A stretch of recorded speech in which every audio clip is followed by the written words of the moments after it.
Assalamualaikum warahmatullahi wabarakatuh. Kami dari kelompok Hukum Sumber Daya Alam yang beranggotakan saya sendiri, Zikri Rahman Odiva, NIM B120422, M Akhlan Afidin, NIM B120345, Muhammad Hanif Ramadan, NIM B120373, Eki Pratama Putra, NIM B120374, dengan dosen pengampu mata kuliah Bapak Rustian Musyawirya, SHMH. Kami akan menjelaskan tentang rezim hak kepemilikan atas sumber daya alam. Untuk materi pertama akan dibacakan oleh saya sendiri. 1. Open Access, Res Nullius. SDA dipandang tidak dimiliki oleh siapapun. Masyarakat merdeka melakukan pemanfaatan dengan caranya sendiri. Sebagian masyarakat memanfaatkannya secara arif dan tidak bijaksana. 2. Private Property. Private property sebagai kepemilikan pribadi adalah jenis hak yang terawat karena memiliki 4 sifat yang tidak dimiliki oleh 3 jenis hak lainnya, yaitu completeness, di mana hak-hak didefinisikan secara lengkap, exclusivity, di mana semua manfaat dan biaya yang timbul menjadi tanggungan secara eksklusif pemegang hak, transferable, di mana hak dapat dialihkan kepada pihak lain baik secara penuh, jual beli, maupun secara parsial, sewa atau gadai, enforceability, di mana hak-hak tersebut dapat ditegakkan. 3. State Property. Kepemilikan sumber daya alam SDA itu milik negara. Communal Property. Pengelolaan SDA sebagai milik negara maupun private, terutama swasta, telah meninggalkan jejak yang sama, yaitu kerusakan lingkungan. Hak penguasa negara Pasal 33 Undang-Undang Dasar 1945. Unsur menurut Ahmad Reddy. 1. SDA dikuasai oleh negara, terutama cabang yang menguasai hidup yang banyak. 2. Cabang-cabang diproduksi dikerjakan oleh semua untuk semua di bawah pimpinan atau kepemilikan anggota-anggota masyarakat. 3. Dipergunakan untuk kemakmuran rakyat, untuk kemakmuran orang perorangan. Unsur menurut Bagilmanan. 1. Segala bentuk pemanfaatan atas bumi, air, serta hasil yang didapat harus nyata meningkatkan kemakmuran dan kesejahteraan masyarakat. 2. Melindungi dan menjamin segala hak rakyat yang dapat di dalam atas bumi, air, dan kekayaan alam tertentu yang dapat dihasilkan secara langsung atau dinikmati langsung oleh rakyat. Makna hak penguasa negara. Landasan filosofi pengelolaan sumber daya alam di Indonesia adalah Pasal 33 Ayat 3 Undang-Undang Dasar Negara Republik Indonesia tahun 1945 yang menyatakan bahwa bumi, air, dan kekayaan alam yang terkandung di dalamnya dikuasai oleh negara dan dipergunakan untuk sebesar-besarnya kemakmuran rakyat. Pasal tersebut memiliki makna yang mendalam yang patut dipatuhi oleh para penyelenggara negara dalam melakukan pengelolaan sumber daya alam, termasuk pengelolaan pertambangan mineral dan batu bara. Ada beberapa kata yang perlu dijabarkan. Maknanya lebih lanjut untuk implementasi dalam peraturan perundang-undangan, yaitu kata dikuasai oleh negara dan kata untuk sebesar-besarnya kemakmuran rakyat.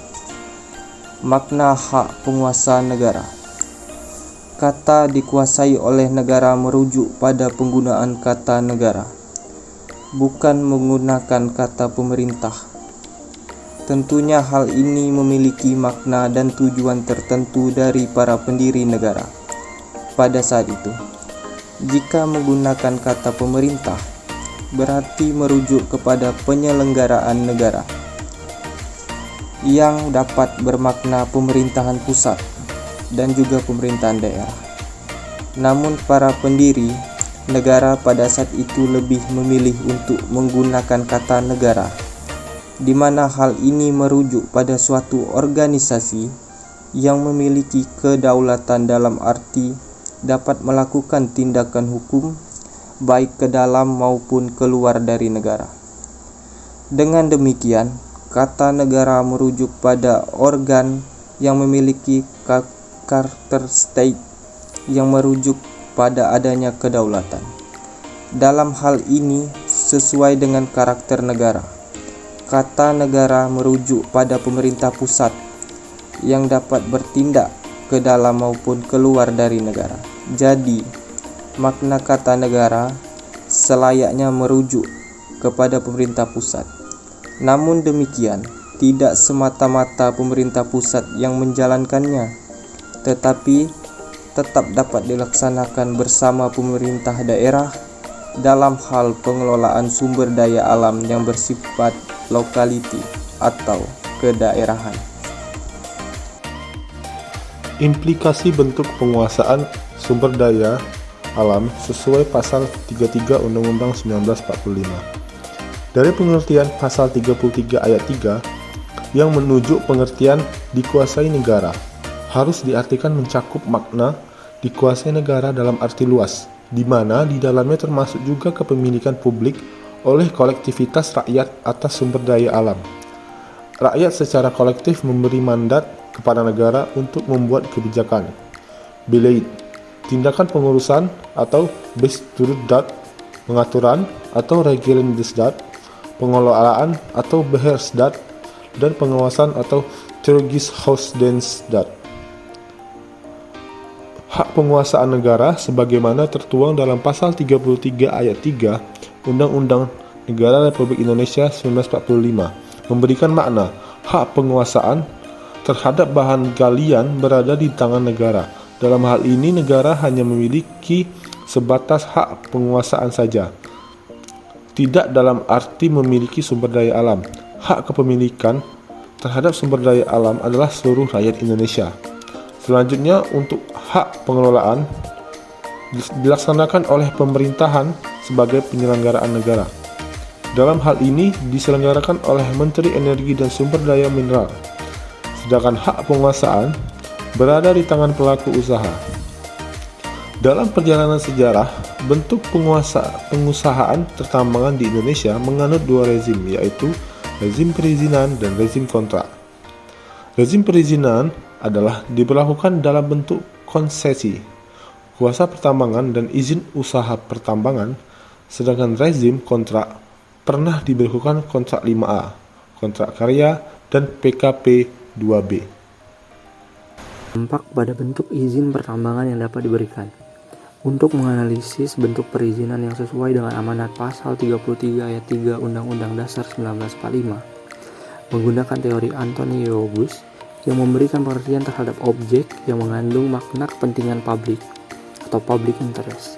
Ada dua macam, yaitu yang pertama yang tergolong kepada public goods, dan yang kedua adalah public ownership, yang mana public goods adalah mengandung pengertian bahwa objek tersebut mempunyai sifat kepentingan umum dan terhadap objek tersebut tidak ada yang memiliki satupun.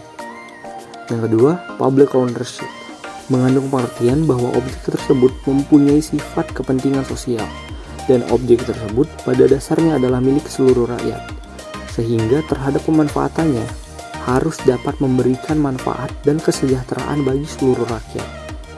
Yang mana pada kesimpulannya, sumber daya alam yang tergolong dalam public ownership seperti di Indonesia, karena mengandung pengertian milik bersama seluruh bangsa, maka perlu dikendalikan oleh pemerintah agar penggunaannya dapat ditujukan untuk sebesar-besarnya bagi kemakmuran rakyat sebagai pemiliknya.